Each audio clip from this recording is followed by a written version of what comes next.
just thought I'd do a small little video here to kind of show you how I sharpen my gouges and stuff. Now, this is more or less for the inexperienced turners and stuff. If you don't really have the money to buy a Wolverine, then there is ways of making one, in my opinion anyway.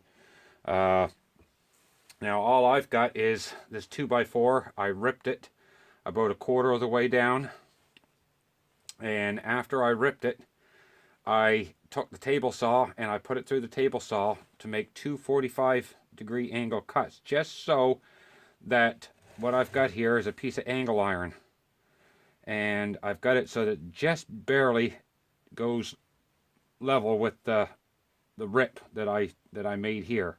So I could set it inside of it and put the other piece back on, screw it down, and this is what I use with my Varigrind. Now, I did buy a Varigrind. Now, some people can't afford the Wolverine, but this is what I use, and I've got a little block of wood here with screws in the sides of it, and so your Wolverine can fit in there. And then all you got to do is slide it out, and you can put it on. Now, what I usually do is I take my marker. Now, you'll probably see this in a lot of different videos and stuff. I'll take my marker and I'll mark the black on the edge here, so that when I put it on, all I got to do is just go like that, check it, make sure that it's hitting evenly the whole way up, and if it is, then I'm good to go. Now, this is enough. If I can see, it's a little stiff, but that's good, because when I haul it out to where I need it,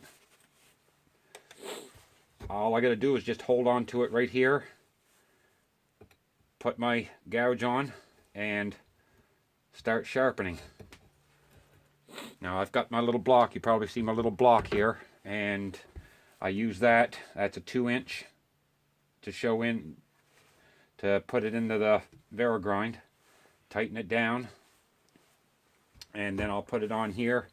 I'll do this probably about maybe 3 or 4 times. I'll sharpen it this way, but after that I will use my incline meter, and my incline meter, I'll put it on and get it so that I'm sharpening pretty well at a 50-degree angle is what I do. Some people's 50, 55 in that area.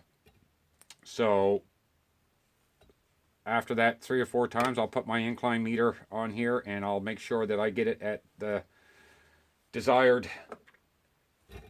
angle that I want, and then I'm good for sharpening.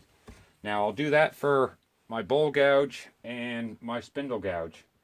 But now I've got my parting tool, and I've got my skew, and these here I don't put on this because I haven't got the proper ways of holding it here. I mean, you can, but it just doesn't work for me. So it's just my bowl gouge that I put onto it, and my spindle gouge, and this is how I sharpen it, and it comes out good. A lot of the times, depending on what project I do, if it ain't much of a bowl, then my bowl gouge and my spindle gouge will last for a whole project. My spindle gouge, actually, sometimes what I use it for is it'll last for a couple of projects before I'll have to just give it a very light touching up. It's no big sharpening, but just a little touch up onto it. Now, I can't afford a CNC wheel, so I've got a very fine grit stone wheel here. That's I think it's about 180 grit on this one. So I've got this. I've got other grinding wheels if I need to change it up for something else if I'm doing it. So, but that's what I use for my bowl gouge and my spindle gouge. So, but like I said, you can make this, get yourself a piece of angle iron, rip your 2x4, make your cuts, your 45-degree cuts down into there, and you can use that as your Wolverine for putting your Vera grind in. So there's nothing really to it, and it's just a matter of turning it on and away you go. So once you get it out to the place where you want it, I just hold on to it and it goes nowhere. It stays in the same place for sharpening, so it works anyway.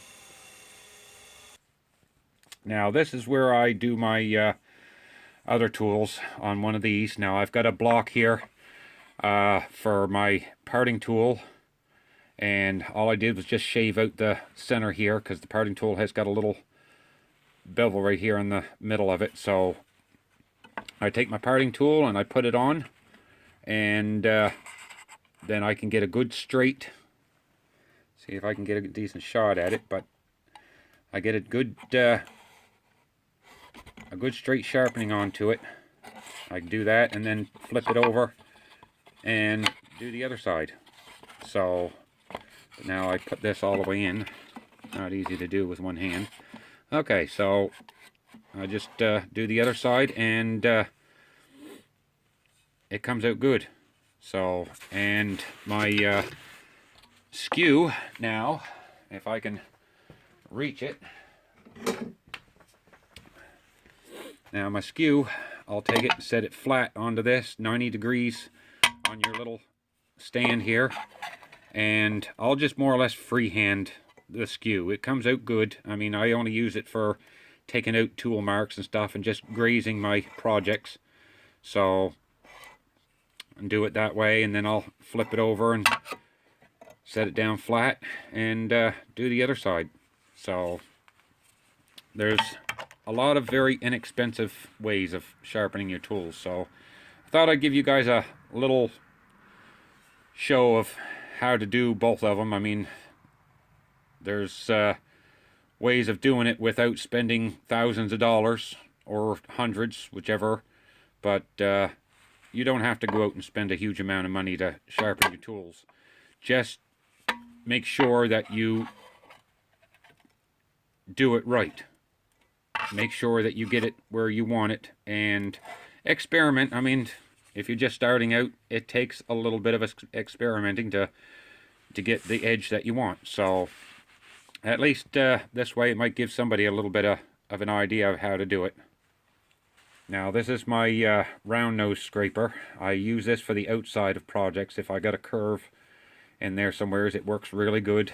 And this here I'll use on this as well, but I'll angle this to where I need it. Now I'll use my marker again like I showed you on the gouge, and I'll mark an area in the center, and I'll just touch it on and see where it's at and make sure that it's at the right angle, and then it's just a matter of just sliding it around. Slide it one side and slide it the other side, or you can come from the very side of it and come around. So that's how I do that. Okay, thank you very much. Thanks for watching, and we'll see you next time.